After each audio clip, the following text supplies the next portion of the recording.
아멘. 네, 10분 정도 시간을 드렸는데 퀴즈를 다 잘 푸셨을 것 같습니다. 저희가 지난주에 기독론 첫 시간을 함께 했고요. 지난 시간부터 4주에 걸쳐서 세계교회사를 2번에 걸쳐 살펴보셨고 한국교회사를 2번에 걸쳐 살펴보셨는데요. 그래서 지난주에 보지 못했던 퀴즈를 오늘 이 시간에 함께 보게 되었습니다. 그래서 이 시간에는 함께 문제를 함께 읽어보고 답을 맞춰보고 모두가 만점을 맞는 그런 시간을 함께 가져보시면 좋겠습니다. 첫 번째 질문인데요. 다음 빈칸에 알맞은 내용을 넣어보세요. 초대교회사와 중세교회사의 강의 안에 사쪽에 있는 초대교회와 관련된 단락의 맨 마지막 단락에 있는 부분을 제가 발췌해서 문제를 한번 출제해 봤습니다. 한번 문제를 같이 읽으시면서 빈칸을 동시에 한번 같이 채워가 보시면 좋겠는데요. 이때 동서교회부터 함께 읽겠습니다. 시작. 이때 동서교회의 갈등을 정리하고 우리가 지금까지 알고 있는 로마 가톨릭 교회를 정비한 인물이 등장했는데 그 사람이 최초의 수도사 출신 교황 그레고리우스 1세입니다. 혹시 못 들으신 분 계실까봐요? 그레고리우스 1세입니다. 계속 읽겠습니다. 시작. 교회 사학자들은 이 인물의 등장을 중세교회사의 시작으로 보기 때문에 자연스럽게 초대교회와 중세교회의 분기점이 되었습니다. 네, 초대교회사와 중세교회사 강의안을 제가 훑어보면서 성도님들이 이 퀴즈 시간에 한 번 정도 더 보시면은 무엇이 좋을까 제가 살펴보던 중에 이 초대교회사와 중세교회사를 구분 지을 수 있는 인물인 그레고리우스 1세를 한번 보시면 참 좋겠다라는 생각이 들어서 그레고리우스 1세와 관련된 내용으로 출제를 하고 함께 퀴즈를 한번 푸는 시간을 가졌는데요. 잘 아시다시피 초대교회 역사에서 제일 비중 있게 다뤘던 부분이 대박해였습니다. 실제로 역사성 물리적인 시간도 가장 오랜 시간 이 박해 시간에 다 할애가 되었었고요. 그래서 그 박해 시대를 종식한 인물로 우리가 콘스탄티누스 황제를 이야기했었고 밀라노 칙령 313년에 있었던 기독교 공인과 밀라노 칙령에 대한 이야기를 하면서 우리가 마주하게 됐던 인물이 바로 이 그레고리우스 1세라는 인물이었습니다. 그래서 지금 다 적으셨을 텐데 기분 좋게 우리 1번 다 같이 동그라미 하시고 2번으로 넘어가겠습니다. 2번 다음 빈칸에 알맞은 내용을 넣어보세요. 이번 문제는 종교개혁과 현대교회사 강의안에서 첫 번째 페이지, 총 아마 2페이지짜리 강의안을 담임 목사님께서 그때 공유해 주셨던 것 같은데 첫 번째 페이지에 있는 아랫부분 종교개혁 시대라는 제목으로 형성된 단락에서 제가 발췌해서 문제를 출제했습니다. 마찬가지로 중간중간 빈칸이 다 뚫려 있지만 한번 읽어 나가시면서 동시에 답을 맞춰 가보도록 하겠습니다. 시작. 오직 성경, 오직 믿음, 오직 은혜, 오직 그리스도, 오직 하나님께 영광. 네, 다시 한번 오직 성경, 오직 믿음, 오직 은혜, 오직 그리스도, 오직 하나님께 영광. 네, 계속 읽겠습니다. 이 5 솔라스는 앞으로 전개될 종교개혁, 더 나아가 개신교 신앙의 정수가 되었다. 종교개혁과 현대교회사에서 배우셨던 또 들으셨던 내용들, 사건들, 인물들 가운데 사실 아무리 강조해도 지나치지 않는 수많은 인물들 다 모르시고 수많은 사건들 다 모르셔도 중세 천년을 끝냈던 가장 중요한 이 5대 교리가 무엇이었는지, 가장 중요한 신앙의 대원칙과 원리가 무엇이었는지 이것을 퀴즈 시간에 한 번이라도 더 보시는 게 의미가 있겠다라는 생각이 들어서 마틴 루터가 시작한 이 사실 3대 강령에 나중에 칼빈이 이제 5대 강령을 완성시키게 되는데요. 오직 성경, 오직 믿음, 오직 은혜, 오직 그리스도, 오직 하나님께 영광이라는 내용을 한 번이라도 더 보시면 좋을 것 같아서 이 내용을 출제했습니다. 아직 못 적으신 분들 없으시죠? 오직 성경, 믿음, 은혜, 그리스도, 하나님께 영광. 전부 다 우리 동그라미 치시고, 동그라미 5개 치셔도 됩니다. 성경의 믿음의 은혜 그리스도의 하나님께 영광 5개 치셔도 되고요. 세 번째 질문으로 넘어가겠습니다. 다음 질문에 알맞은 답을 강의 안에서 찾아보세요. 제가 단답형을 한번 해봤는데요. 세 번째 질문은 종교개혁과 현대교회사, 마찬가지로 종교개혁과 현대교회사 강의안 총 2페이지 강의안 중에서도 두 번째 페이지의 맨 윗부분에 있는 근대 현대교회 시대에 있는 단락에서 제가 있는 그 문장을 조금 변형시켜서 출제를 했습니다. 그래서 사실 출제하면서도 이것을 좀 어려워하실 수도 있으시겠다. 혹시 아무리 강의안에 봐도 이런 문장은 없는데 라고 생각하셔서 좀 어려우실 수도 있겠다고 해서 앞에 제가 필자를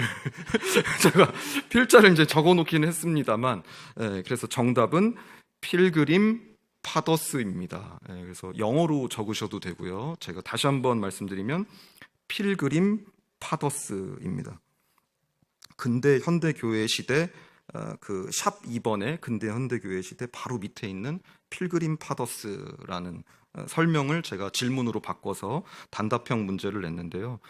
이 종교개혁 시대와 그 현대교회사에서 문제를 2번 이제 출제할 때 앞에서는 이제 종교개혁 시대와 관련돼서 가장 중요하다고 생각한 파이브 솔라스에 대한 것을 출제해야겠다라는 생각이 들었고, 현대교회사로 넘어갈 때 그 시대를 좀 구분 지을 수 있는 사람들에 대한 이야기를 한번 정리를 해보시면 좋겠다라는 생각이 들어서 필그림 파더스에 대한 것들을 답으로 하는 문제를 출제했습니다. 우리가 종교개혁 시대, 종교개혁과 관련된 강의를 들으실 때 이미 잘 들으셨던 대로 종교개혁이 사실 독일부터 시작이 되었지만 독일에서 시작된 종교개혁은 유럽 전역으로 확산되지는 못했고, 스위스에서 일어난 종교개혁으로 인해서 유럽 전역으로 확산되게 되고, 유럽 가운데도 이제 나중에 존 낙스를 통해서 영국에 있는 스코틀랜드와 영국 밑부분에 있는 이제 영국 성공회로 이제 종교개혁 운동이 확산되게 되죠. 근데 영국의 성공회가 탄생하게 되지만 여전히 국교 아래 그 종교개혁이 온전하게 이루어지지 않았다는 그 한계점들을 느낀 사람들이 있었습니다. 그 사람들이 우리가 잘 알고 있는 청교도라는 사람들인데요. 이 청교도라는 사람들 중에서도 조금씩 입장이 다른 부분이 있었어요. 그래서 그 가운데서도 장로교의 정치체제보다 나는 회중 정치 체제를 좀 선택했던 사람들이 있었는데, 청교도 가운데 그 회중 정치 체제를 따랐던 사람들이 이제 미국 대륙으로 넘어가서 가기 시작하면서 우리가 알고 있는 이 근현대 교회, 근대와 현대교회 시대의 문을 열게 됩니다. 그래서 이 사람들에 의해서 우리가 알고 있는 미국 대각성 운동, 그리고 미국 동부 땅에서 장로교와 침례교가 탄생하게 되고, 그와 비슷한 시기에 우리가 알고 있는 요한 웨슬레, 조지 휘필드를 통해서 감리교가 탄생이 되게 되고, 사실 그 감리교 목사였던 우리가 알고 있는 찰스 폭스 파럼과 그리고 윌리엄 시머라는 흑인이 그분의 이제 설교를 듣다가 이제 아주사 부흥 운동으로 이어지게 되면서 우리가 알고 있는 오순절교회, 순복음교회가 탄생하고, 맨 마지막에 감리교에 사실상 영향을 받았던 사람들에 의해서 이제 성결교단이 탄생되게 되죠. 그래서 종교개혁 시대를 마무리하고 근대와 현대교회사를 여는 지점에 이 필그림 파더스가 있다라는 것을 한번 보시면은 좀 도움이 되실 것 같아서 3번 문제를 출제했습니다. 그래서 정답은 필그림 파더스 해서 동그라미를 치시고, 마지막 4번 문제 다음 보기에서 답을 찾아 빈칸에 넣어보세요 라고 되어 있습니다. 한국교회사 첫 번째 시간을 담임 목사님께서 선교 초기에 대한 부분을 쭉 이제 나누어 주셨었는데요. 그 강의 안에 2페이지, 3페이지, 4페이지에 크게 이제 개신교의 전례라는 제목으로 쭉 묶어서 담임 목사님이 강의안을 작성하신 부분이 있었습니다. 그것들을 토대로 제가 문제를 하나하나 출제를 해봤었는데요. 우리 1번부터 그 내용을 함께 읽고 답을 한번 맞춰보는 시간을 갖도록 하겠습니다. 1번 함께 읽겠습니다. 시작. 한국 감리교 선구자이자 정동제일교회와 배제학당의 설립자로 알려진 선교사는 맞습니다. 아펜젤러 선교사님이시고요. 두 번째로 함께 읽겠습니다. 시작. 미국 장로교회의 파송을 받아 합법적인 절차로 내한한 개신교 최초의 선교사는 알렌 선교사님입니다. 그리고 세 번째로 함께 읽겠습니다. 시작. 한글로 마가복음을 번역하고 편지로 선교사의 파송 요청을 했던 번역가는 이수정 선생입니다. 그리고 네 번째 함께 읽겠습니다. 시작. 외국인 선교사 최초의 순교 현장에서 병졸 박춘권에게 성경을 건넨 선교사는 네, 맞습니다. 로버트 토마스 선교사입니다. 그리고 마지막 다섯 번째는 사실 풀지 않아도 채워 넣을 수 있죠. 이제 한 분 남으셨으니까 함께 읽겠습니다. 시작. 첫 장로교 교회인 정동교회와 연희 전문학교의 설립자로 알려진 선교사는 언더우드 선교사님입니다. 그래서 1번부터 보자면 아펜젤러 선교사님, 알렌 선교사님, 이수정 선생, 로버트 토마스, 그리고 언더우드 선교사입니다. 그래서 4번도 다 같이 동그라미를 하시고요. 이렇게 세계교회사를 두 번에 걸쳐서, 그리고 한국교회사를 두 번에 걸친 내용들을 토대로 퀴즈 시간을 가졌습니다. 조금이나마 한 번 더 복습해보고 한 번 더 강해안을 보실 수 있었던 지난 한 주이셨기를 바라면서, 앞으로 노 목사님이 또 이제 기독론 끝나고 퀴즈를 내시겠죠. 유익한 시간이 되셨으면 좋겠습니다. 오늘은 기독론 두 번째 시간인데요. 먼저 함께 말씀을 보도록 하겠습니다. 빌립보서 2장 6절에서 8절까지의 말씀입니다.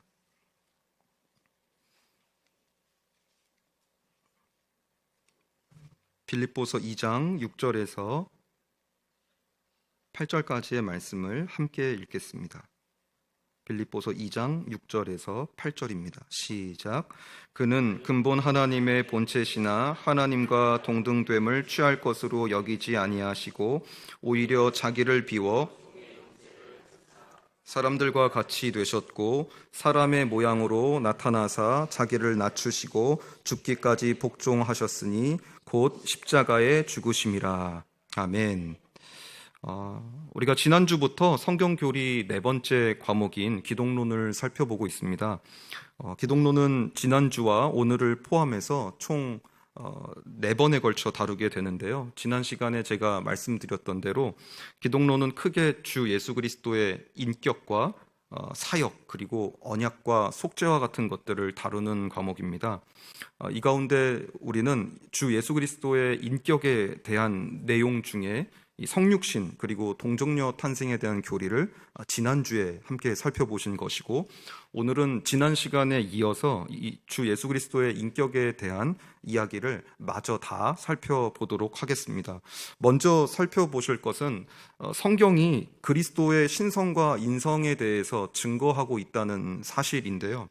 성경을 보면 예수 그리스도께서 신성을 지닌 분이심을 증거하고 있다는 것을 알 수가 있습니다. 성경에는 신성을 나타내는 이름도 나와 있고, 그분의 신성을 나타내는 이름도 나와 있고, 그분의 신성을 보여주는 속성들도 보여지고 있고, 그분이 신성의 직무를 감당하고 계시는 분이시라는 것도 보여지고 있고, 뿐만 아니라 그분 자신이 신성을 지닌 분이심을 스스로 인식하고 있다는 것도 성경이 보여주고 있습니다. 그래서 저희가 크게 4가지 성경이 그분의 신성에 대해서 어떻게 이야기하고 있는지를 살펴보려고 하는데요. 먼저는 이름입니다. 성경에 보면 이 예수 그리스도에게 이 신적인 이름을 붙이고 있음을 알 수 있습니다. 실제로 신성을 나타내는 16개의 이름이 이 예수 그리스도에게 사용이 되는데요. 대표적으로 주, the Lord라는 표현과 하나님, 처음과 끝, 알파와 오메가, 하나님의 아들, 하나님의 독생자와 같은 이 신성을 나타내는 이름들이 예수님께 붙여졌습니다. 무엇보다도 이 the Lord, 주라는 단어는 신약 성경에서 우리도 잘 알고 있다시피 수백 번이나 예수님을 지칭할 때 사용되었던 단어입니다. 이 단어가 구약 성경에서는 여호와 하나님께만 사용되는 단어이죠. 그러니까 성경은 우리에게 증언하기를 동정녀의 몸을 통해서 탄생하신 나사렛 예수가 바로 그 여호와와 같은 주라고 수백 번을 넘게 계속 증언하고 있는 것입니다. 또한 성경은 예수님을 향해서 하나님이라고도 증언을 하는데요. 예수님의 제자였던 도마라든지 사도 바울이 그의 자신의 입술로, 또 사도 바울은 자신의 서신서에서 예수님을 향하여서 나의 주님이시고 나의 하나님이시라고 고백하고, 또 우리의 크신 하나님 구주 예수 그리스도라고 고백하는 것을 볼 수가 있습니다.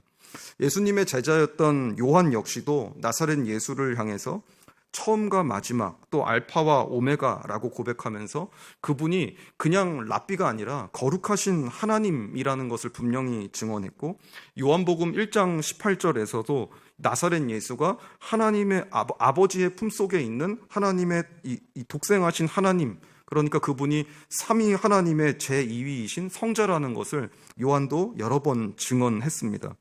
성경에는 이 이름들로 예수의 신성을 나타낼 뿐만 아니라 이 예수의 신적인 속성까지도 성경에는 다 증언을 하고 있는데요. 우리가 성경 교리의 두 번째 시간으로 신론을 배울 당시 이 하나님에 대한 교리를 배우셨을 때 이 신적 속성에 대한 이야기를 함께 살펴본 적이 있습니다.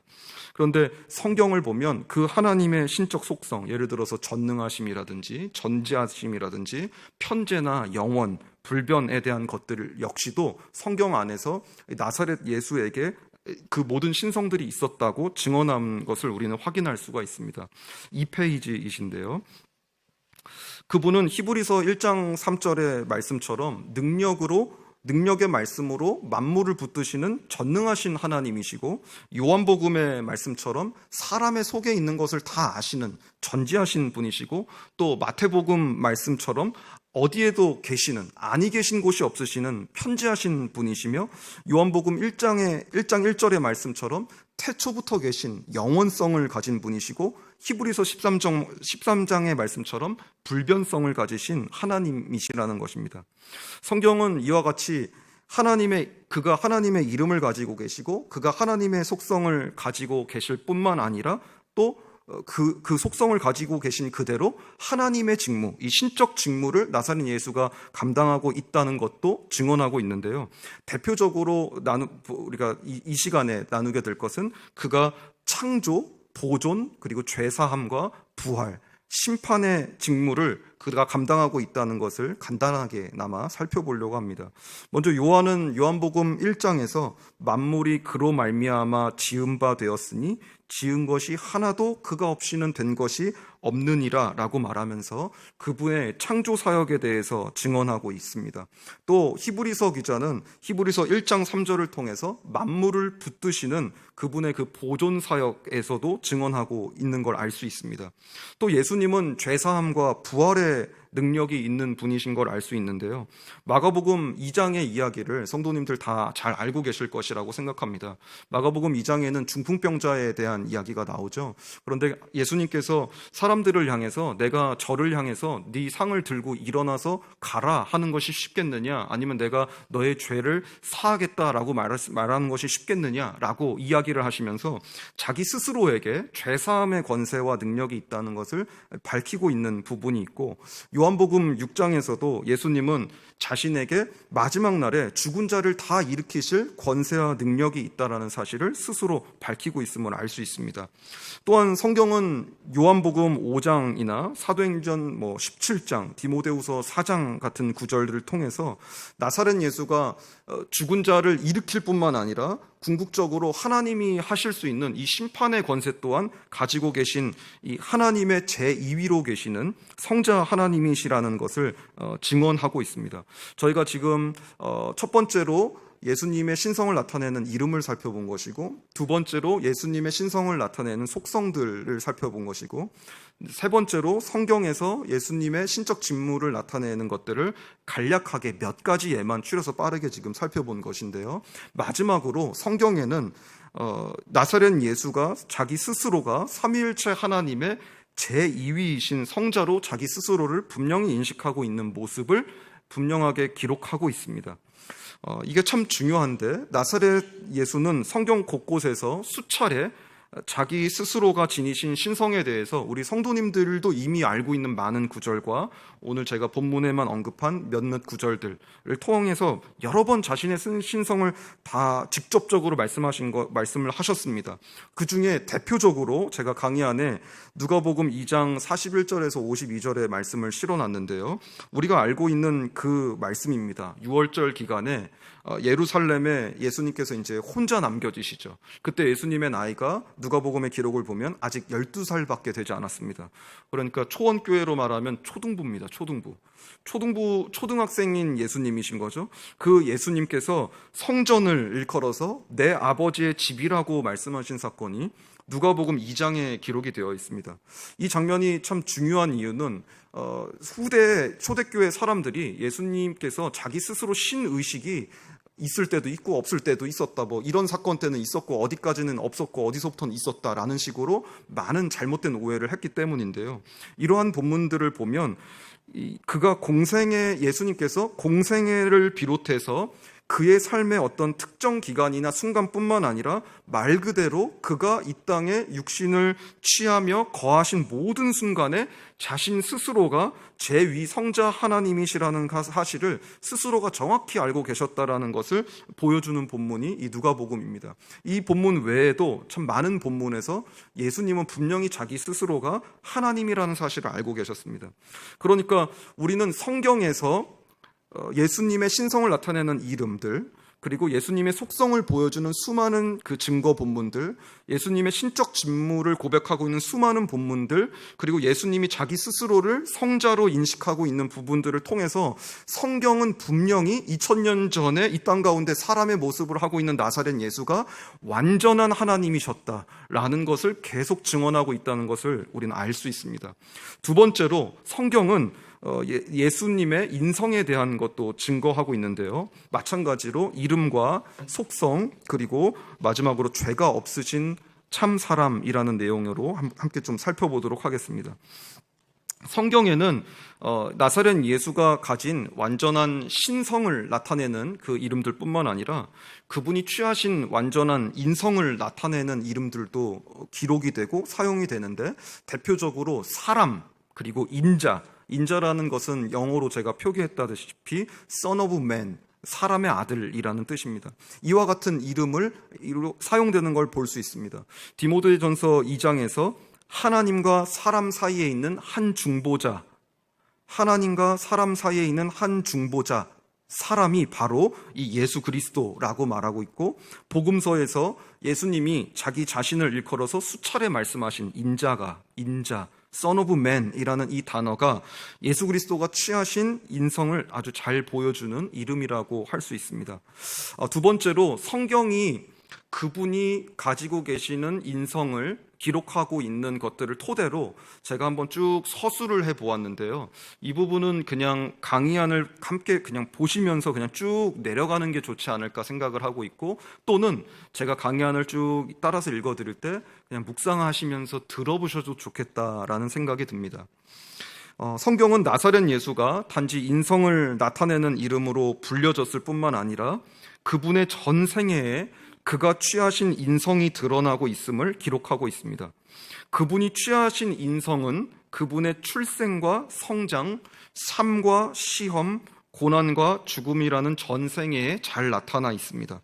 그분은 우리와 똑같은 인성을 취하셨기 때문에 그 인성을 따라서 그분의 전생애에 우리와 똑같은 것을 경험하실 수가 있었습니다.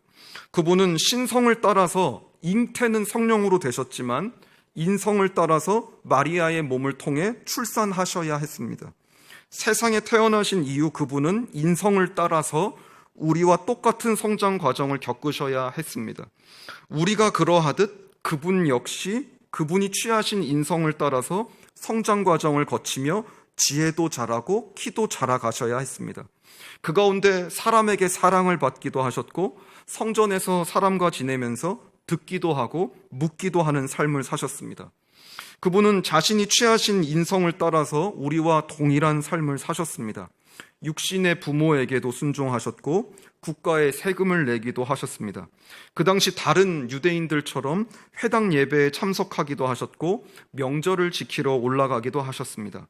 그분이 취하신 인성이 말 그대로 얼마나 우리와 똑같았던지 처음 보는 사마리아 여인조차도 한 번에 그를 보고 유대인 남자라는 것을 알아볼 정도였습니다. 그분은 그가 취하신 인성을 따라서 육체적인 한계도 가지셔야 했습니다. 인성을 따라서 배고픔도 느끼셨고, 목마름도 느끼셨고, 피곤함도 느끼셨고, 기뻐하시기도 하시고, 슬퍼하시기도 하시고, 사랑하기도 하시고, 그 당시 종교인들의 부패하고 완악한 모습을 보면서 노하기도 하셨고, 나사로의 죽음 앞에 많은 사람이 울고 있을 때 함께 눈물을 흘리기도 하셨습니다. 무엇보다 그분은 인성을 따라서 우리와 똑같이 시험을 받고 고난당하셨으며 죽음을 경험하셔야 했습니다. 그는 십자가의 고난과 죽음 앞에 땀방울이 핏방울이 되도록 기도하셨습니다. 그는 제자에게 배반당하셔야 했고, 무죄하나 얼굴에 침을 맞고 뺨을 맞으셔야 했고, 조롱당하고 수치당해야 했으며, 살이 찢어지고 물과 피를 다 쏟으시고 끝내 완전한 죽임을 당하시고 무덤에 장사되셔야 했습니다. 제가 읽어드린 이 내용의 포인트는 그분의 삶이 어떠했는가가 아니라 그분이 참 사람으로서 사셨기 때문에 이 모든 일을 다 겪을 수 있으셨다는 데 있습니다. 성경은 아무리 봐도 그를 완전한 사람으로 분명히 증거합니다. 완전한 사람으로서 그가 배고팠고, 완전한 사람으로서 목말랐고, 완전한 사람으로서 곤하였고, 완전한 사람으로서 살도 찢겨지고 피도 나고 얼굴에 침도 맞을 수 있고, 때리면 때릴 수도 있고, 맞으면 맞을 수도 있는 완전한 사람으로서 그가 온전한 삶을 사셨다는 것을 분명히 이야기하고 있다는 것입니다. 그러나 우리가 4페이지 첫 번째 단락에서 보듯이 성경은 이 예수 그리스도의 신성과 인성에 대해서 증언할 때 빼놓지 않고 이 진술을 합니다. 그것은 그럼에도 불구하고 그에게 죄가 없다는 사실입니다. 주 예수 그리스도께서 취하신 인성은 완전한 것이었지만 그는 성경 곳곳에서 여러 번 반복 증언하는 대로 죄가 없으신 참 사람이셨습니다. 우리와 똑같은 인성을 취하신 예수님은 누가복음 1장 35절에서 천사가 말했듯이 거룩한 이로 죄가 없으신 분이셨고, 고린도후서 5장에서 말씀하신 대로 하나님이 죄를 알지도 못하신 이를 우리를 대신하여 죄로 삼으신 것이라고 표현하고 있듯이 그는 죄를 알지도 못하는 분이셨다라는 것입니다. 우리가 지금까지 이 예수 그리스도 안에 완전한 신성과 완전한 인성이 있으며 그에게 죄는 없다는 사실을 성경이 곳곳에서 증언하고 있다는 것을 먼저 확인한 것입니다. 자, 그렇다면 어떻게 삼위 하나님의 제2위로 계시는 성자의 한 인격 안에 이 두 본성, 곧 완전한 신성과 완전한 인성이 존재할 수 있을까요?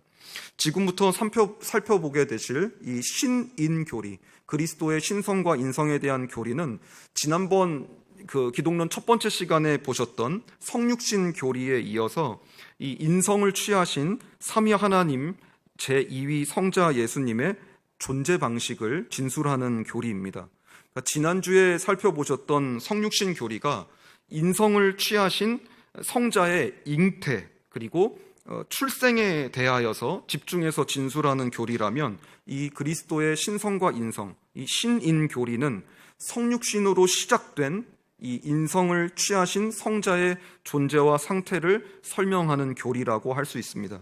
이 교리를 역사적으로 설명해 오는데 많은 오류들이 있었습니다. 제가 4가지를 적어놨는데요. 그 중에 첫 번째와 두 번째는 사실 성육신 교리 때 다루었던 내용입니다. 그래서 첫 번째와 두 번째에 해당하는 내용들은 읽어보시는 것으로 충분하실 것 같고요. 제가 세 번째 오류부터 보도록 할 텐데, 이 세 번째 오류는 예수님의 신성과 인성의 완전성을 부정하는 오류였습니다. 당시에 어떤 사람들은 성자 안에 두 본성이 있다는 것을, 완전한 두 본성이 있다는 것을 이해할 수도 없고 받아들일 수도 없었습니다. 그들은 이 성자의 신인 상태를, 그러니까 신성과 인성 두 본성이 존재하는 상태를 혼합이나 변화, 이 단어가 계속 나올 겁니다. 혼합이나 변화의 방식으로 설명하고자 했습니다. 그러니까 성자라는 한 인격 안에 신성과 이성이라는 이 두 본성이 혼합되었다든가, 제가 이러한 예를 안 들고 싶지만 이렇게 예를 들어야지 이해가 빠르십니다. 아이스크림 집에 가시면 초코 맛이 있고 바닐라 맛이 있습니다. 근데 그것이 우리가 혼합해서 가끔 먹기도 하죠. 그런데 지금 이 이야기는, 이 사람들은 성자의 한 인격 안에 이 신성과 인성이 마치 혼합되어서 제3의 어떤 그 속성이 되었다라고 설명한다든가, 아니면 성자의 한 인격 안에서 이 신성과 인성이 어떤 이유에든지 서로에서 영향을 주고받아서 완전하지는 않게 존재한다라는 식으로 잘못 설명했던 오류가 있었다는 것입니다. 또 이런 오류도 있었습니다. 그것이 네 번째 오류인데요, 예수님의 위격의 단일성을 부인하는 오류였습니다.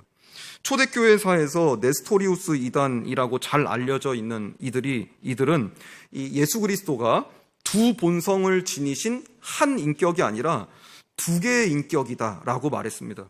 이 사람들은 예수 그리스도가 지닌 두 본성을 완전한 본성이라고 강조해야 된다라는 것을 너무 이제 의식한 나머지 이 두 본성의 분할과 그에 따른 인격의 분리를 주장하면서 예수 그리스도가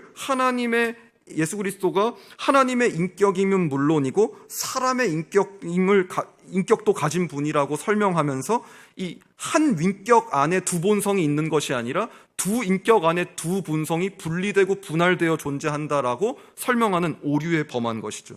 자, 그렇다면 성경은 제2위로 계시는 성자께서 완전한 인성을 취하신 상태를 어떻게 진술하고 있을까요? 주후 451년에 열렸던 칼케돈 공의회에 발표된 성명서에는 완전한 인성을 취하신 성자 예수님에 대한 이 성경의 진술이 잘 정리되어 있습니다. 신인의 상태를 이해할 수 있게 설명한 것이 아니라 신인의 상태가 증거되어 있는 성경의 진술을 잘 정리해 놓았다라는 것입니다.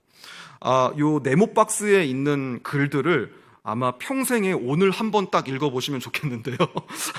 오늘 딱 한번 저와 함께 처음서부터 마지막까지 한번 읽어보시면 좋겠습니다.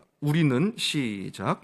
우리는 거룩한 교부들의 뒤를 따라 모든 사람들이 한 마음으로 한 동일하신 아들이 우리의 주 예수 그리스도시라고 고백하도록 가르친다.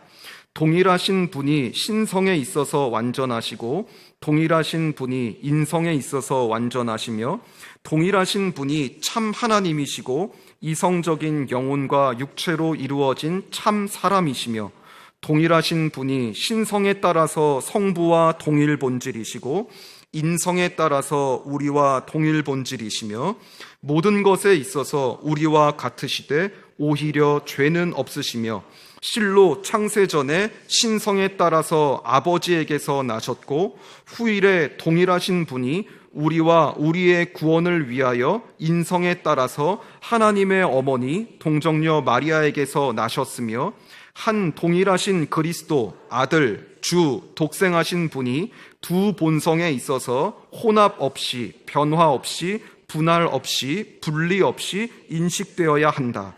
연합으로 인하여 양성의 구별이 없어진 것이 아니라 오히려 각성의 특성이 온전히 보존되어 한 인격과 한 위격애로 함께 작용하며 두 인격으로 나눠지거나 분할되지 않는다. 이전에 선지자들과 예수 그리스도 자신이 그에 관하여 우리에게 가르치시고 교부들의 신경이 우리에게 전하여 준 바와 같이 한 동일하신 분이 독생하신 아들이시요 말씀이신 하나님이시요 주 예수 그리스도이시다. 네, 감사합니다. 많은 내용들을 읽으셨고 사실 읽으시면서도 이게 무슨 소린가 하시면서 아마 읽으셨을 텐데 사실 여기서 저희가 다룰 수 있는 분량 또 우리가 주목해야 될 것은 제가 줄쳐놓은 그 부분입니다. 성자의 신인 상태를 이와 같이 밑줄 친 부분에서 정리하고 있는데요. 한 동일하신 그리스도, 아들, 주, 독생하신 분이 두 본성에 있어서 혼합 없이, 변화 없이, 분할 없이, 분리 없이 인식되어야 한다. 이렇게 표현하죠. 한 동일하신 그리스도, 이 부분을 계속 반복하거든요. 한 동일하신 분, 한 동일하신 분. 그러니까 성육신의 주체가 누구이신지를 오해 없이 계속 반복해서 재진술하고 있는 겁니다. 성육신의 주체, 신인 상태를 이루신 주체는 신성이라는 본성도 아니고 인성이라는 본성도 아니고 삼위로 계시는 제위위 하나님의 인격이다, 이 이야기를 하는 겁니다. 그 인격이 이 모든 일의 주체이시다. 한 동일하신 그리스도, 아들, 주, 독생하신 분이 두 본성, 신성과 인성에 있어서 혼합되는 것 없이, 변화되는 것 없이, 그렇다고 반대로 분할되는 것 없이, 분리되는 것 없이 인식되어야 한다라는 것입니다. 성경이 신인 상태를 이와 같이 진술하고 있다라는 것이죠. 삼위 하나님의 제2위이신 성자 안에서 신성과 인성이 혼합되지 않습니다. 마치 초코맛, 바닐라 맛이 혼합돼서 제3의 맛이 나오는 것 같은 일은 없습니다. 신성과 인성이 서로에게 영향을 주거나 또 다른 어떤 이유로 신성이 조금 변화가 되고 인성이 좀 변화되는 일조차도 없습니다. 성자라는 한 인격 안에서 신성은 신성대로 완전하며 인성은 인성대로 완전합니다. 그러나 그렇다고 해서 신성과 인성이 분리되어서 아예 두 인격 안에 분할된 상태로 존재한다는 것도 아닙니다. 성자의 신성과 인성, 이 두 본성은 각각 완전한 상태로 분리되거나 분할되지 않고 삼위 하나님의 제2위이신 한 인격, 성자의 인격 안에 있다라는 것입니다. 저희가 지금 신인 교리에 대한 성경에, 그러니까 예수님의 신성을 나타내는 수많은 구절들, 그리고 예수님의 인성을 나타내는 수많은 구절들을 통하여서 진술을 정리했을 때 이와 같이 그분의 신인 상태를 정리할 수 있다는 것입니다. 여기까지만 하면 너무 뜬구름 잡는 소리를 제가 하고 내려가는 꼴이 돼서 한 가지 예를 들 만한 것이 있습니다. 예를 들어서 이렇게 배우시고 나서 복음서를 이제 읽어 나가실 수가 있으시겠죠? 그럼 읽다 보시면은 예수님께서 마지막 날 재림의 때를 이야기하시면서 이런 표현을 하십니다. 마태복음 24장 36절에 제가 읽어드리면요. 그러나 그 날과 그때는 아무도 모르나니 하늘의 천사들도 아들도 모르고 오직 아버지만 아시느니라. 이렇게 표현합니다. 그러니까 우리가 생각할 때는 이것을 어떻게 받아들여야 되나 싶거든요. 어떻게 마지막 때를 아들이신 그분이 모르실 수가 있겠습니까? 그런데 우리가 지금 칼케돈 공의회에 있는 성명서에서 사실 모든 내용을 우리가 다 살펴봤다면 우리가 이 사실을 이해할 수는 없으나 진술을 할 수 있습니다. 성경에 진술하는 것들을 쫙 모아가지고 재진술을 하자면 이와 같이 약속된 표현을 따라서 이런 식으로 우리가 진술할 수 있습니다. 그분이 인성을 따라서는 그 마지막 날과 마지막 때를 알지 못하지만 신성을 따라서는 그 마지막 날과 그 때를 아신다. 우리가 이렇게 표현할 수 있습니다. 그래서 우리가 이해는 못하지만 신비입니다. 이해는 못하지만 적어도 성경을 재진술하는 방식으로 이와 같이 우리가 표현을 할 수는 있게 됩니다. 중요한 것은 의미이겠죠. 왜 그분이 삼위 하나님의 제2위로 계시는 성자께서 왜 인성을 취하셔서 성령으로 잉태되시고 동정녀 마리아의 인성을 따라 이 땅에 출생하시고 성장하시고 사시고 고난당하시고 죽으시고 장사되셔야 했을까 하는 것입니다. 애초에 죽음을 이기실 수 있는 분이시고 승천하실 수 있는 분이 왜 인성을 취하셔서 이 땅에 나셔야 했는가 하는 것이죠. 로마서 5장 18절 19절 말씀을 토대로 말씀을 함께 정리해 봤으면 좋겠는데요. 로마서 5장 18절 19절 말씀을 자막에 보시고 함께 읽어보시면 좋겠습니다. 시작. 그런즉 한 범죄로 많은 사람이 정죄에 이른 것 같이 한 의로운 행위로 말미암아 많은 사람이 의롭다 하심을 받아 생명에 이르렀느니라. 한 사람이 순종하지 아니함으로 많은 사람이 죄인 된 것 같이 한 사람이 순종하심으로 많은 사람이 의인이 되리라. 아멘. 이미 잘 알고 계시는 말씀인데요. 18절과 19절에서 말하였던 불순종하고 범죄한 한 사람은 아담을 말하고 순종함으로 많은 사람의 의가 된 한 사람은 예수 그리스도를 말하지요. 이 로마서 5장 18절과 19절은 아담 한 사람의 불순종 때문에 많은 사람이 정죄에 이르게 된 것처럼 참 사람의 인성을 취하신 사도 바울은 예수를 그냥 사람이라고 얘기해버리죠. 아예 한 사람이신 이 둘째 아담으로 오신 이 예수 그리스도의 순종을 통해서 많은 사람이 의인이 되었다라고 말하고 있습니다. 영원하신 성자께서 인성을 취하셔서 죄가 없으신 참 사람, 둘째 아담이 되셔야 했던 이유가 바로 여기에 있는 거죠. 그것은 그가 하나님과 아담 사이에, 하나님과 사람 사이에 있었던 죄와 의의 문제를 해결하기 위함이었습니다. 역사상 아담의 후손, 이 사람의 후손, 여자의 후손 가운데 하나님과 아담 사이에 있는 이 문제, 하나님과 이 사람 사이에 있는 죄와 의의 문제를 해결할 수 있는 여자의 후손, 아담이 없었습니다.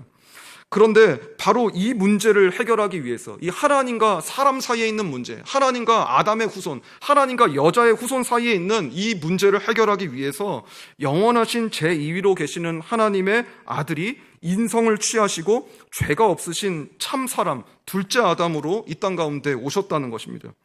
죄가 없으신 참 사람, 곧 둘째 아담으로 오신 성자께서는 먼저 아담과 아담의 후손들, 여자의 후손들이죠. 곧 사람의 모든 죄를 짊어지고 물과 피를 쏟고 죽기까지 하나님의 진노와 형벌을 다 대신 받으셨습니다. 또한 타락하여서 하나님의 뜻에 순종할 수 없는 모든 아담과 이 아담의 후손들을 대신하여서 참 사람이신 성자께서 하나님의 모든 뜻을 다 수법하심으로 모든 의를 다 이루신 것입니다. 그러니까 궁극적으로 영원하신 성자께서 참 사람으로 이 땅 가운데 오신 이유는 모든 사람을 대표하여 성부와 맺으신 모든 언약을 이 새 언약 안에서 온전히 다 이루기 위함이었습니다. 참 사람으로서 모든 사람의 죄를 지고 하나님의 진노와 형벌을 받고 참 사람으로서 하나님의 모든 뜻을 다 수법하여서 모든 사람을 위한 의를 이루기 위함이었다는 것입니다. 태초부터 계셨던 말씀이 육신이 되는 사건으로 인하여서 죄와 사망으로 비참과 절망 가운데 있던 아담의 후손들에게 영생의 길이 열리게 된 것입니다. 제가 오늘과 지난주 이 두 주에 걸쳐서 기독론이 다루는 주제 가운데 하나인 우리 주 예수 그리스도의 인격에 대한 내용을 크게 성육신교리, 동정녀 탄생교리, 그리고 오늘 살펴본 신인교리 세 가지로 나누어서 함께 살펴본 것인데요. 제가 이 시간을 마치면서 어떤 찬양을 부르면 좋을까 하다가 이 땅 가운데 오신 주님을 찬양하고 싶다는 그냥 마음을 주셔서 이 땅 위에 오신이라는 찬양을 함께 부르려고 합니다. 이 찬양을 함께 부르시고 기도 제목 나누시고 함께 기도하고 돌아가는 시간 되었으면 좋겠습니다.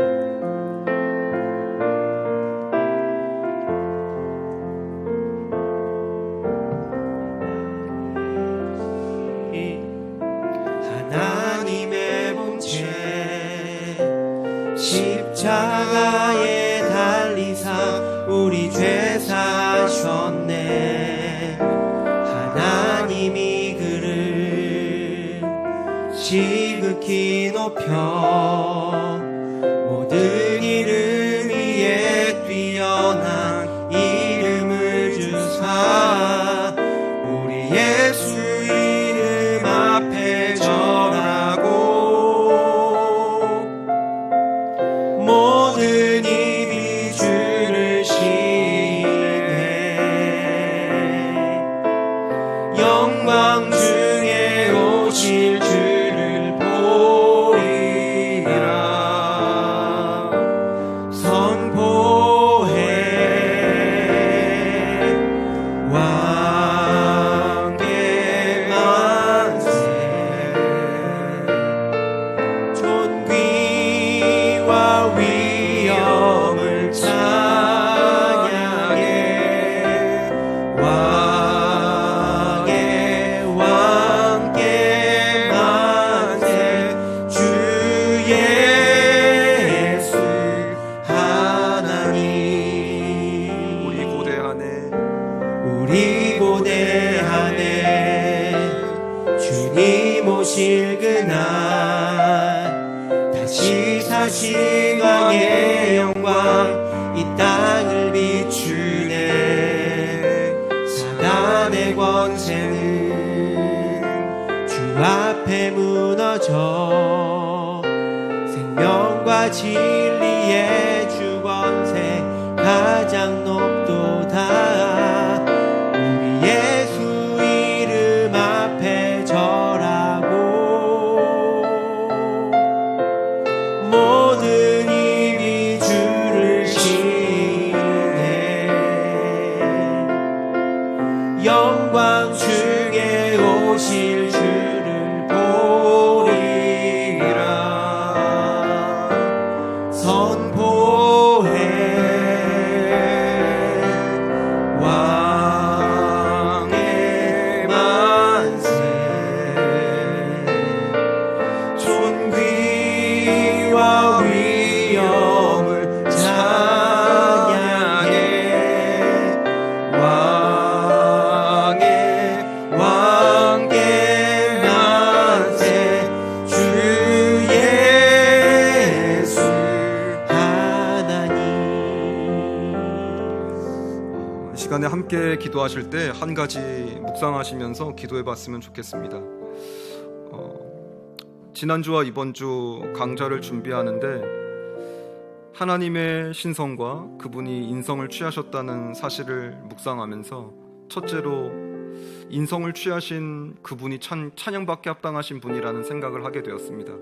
그래서 이 찬양을 너무 부르고 싶었는데 강의를 준비하고 또 예배를 준비하는 중에 하나님께서 주신 마음이 있습니다. 그 크신 분이 내가 오늘 얼마나 고된 하루를 사는지 다 아셨다는 거예요. 왜냐하면 그분도 고된 하루를 살아보셨거든요. 피곤한 하루를 살아보셨어요. 지치는 하루를 살아보셨습니다. 사람들의 수많은 말 사이에 살아보셨습니다. 수많은 시선 사이에 살아보셨고, 가족들도 친척들도 인정하지 않고 알아주지 않는 그 삶을 살아보셨고, 제자가 배신하고 떠나가는 삶을 살아보셨고, 너무나 고된 하루를 살아보셨더라고요. 그분이 이 시간에 마지막으로 함께 기도하실 때는 나의 삶의 하루를 주님이 모르지 않으시겠구나. 이 시간 함께 기도하실 때는 삶의 모든 것들 주님의 손에 맡겨드리시면서 창조하시고 보존하시는 주님, 내 삶을 붙들어 주시옵소서. 이 시간 이 기도 제목 가지고 짧게 기도하고 제가 기도하고 마치도록 하겠습니다. 기도하겠습니다. 사랑과 은혜가 충만하신 아버지 하나님, 우리의 삶을 주님이 다 아시는 줄로 압니다. 오늘 여기에 누가 어떤 하루를 사셨는지 주님이 아시는 줄로 압니다. 주님이 머리로 아시는 게 아니라 주님이 살아보셔서 다 아시는 줄로 압니다. 주님이 일어나 보셔서, 주님이 살아보셔서, 주님이 걸어보셔서, 뛰어보셔서, 앉아보셔서, 사람 사이를 다녀보셔서, 사람 사이의 수많은 말을 들어보셔서, 말하여 보셔서, 말하여도 듣지 않는 사람과 말하고, 말하여도 우스운 사람과 말하고, 하루를 살아보셔서 그 하루를 살고 피곤한 상태로 다시 잠드시고 다시 또 일어나셔서 하루를 살기를 30여 년의 삶을 사신 주님이라는 것을 아시듯이 우리의 고단한 하루를 주님 아시는 줄로 압니다. 우리의 인생이 수고하고 무거운 짐을 주님 아시는 줄로 압니다. 하나님, 내 가정의 문제를 아시지요. 하나님, 내 인생의 문제를 아시지요. 내 육신의 연약함을 아시지요. 내 영혼의 질병을 아시지요. 주님 오셔서 우리의 삶을 붙잡아 주시옵소서. 보존하여 주시옵소서. 죽은 자가 일어나는 놀라운 창조의 역사를 행하여 주시옵소서. 아버지 하나님께서 일으켜 세워주시는 놀라운 일들을 경험하는 우리 한 사람 한 사람 다 되게 하여 주시옵소서. 하나님 아버지, 이 땅 가운데 우리의 모습을 취하고 살다 가신 주님의 놀라우신 지혜와 주의 놀라우신 사랑을 찬양합니다. 우리와 동일한 하루를 살아가신 주님 앞에 우리의 삶을 온전히 맡겨드리오니 주여 우리의 삶을 붙들어 주시옵소서. 오직 창조주이신 주님께서만 연약하기 짝이 없는 하루의 삶과 순간을 붙들어 주실 수 있는 줄로 믿사오니 없는 것에서 있는 것을 창조하여 주옵시고 죽은 것이 살아나는 역사를 경험케 하여 주시며 연약하기 짝이 없는 우리네의 믿음과 인생을 주님께서 붙들어주고 계심을 깨닫고 고백하며 나아가는 우리 한 사람 한 사람 다 되게 하여 주시옵소서. 모든 말씀 살아계신 예수님의 이름으로 기도하였습니다. 아멘.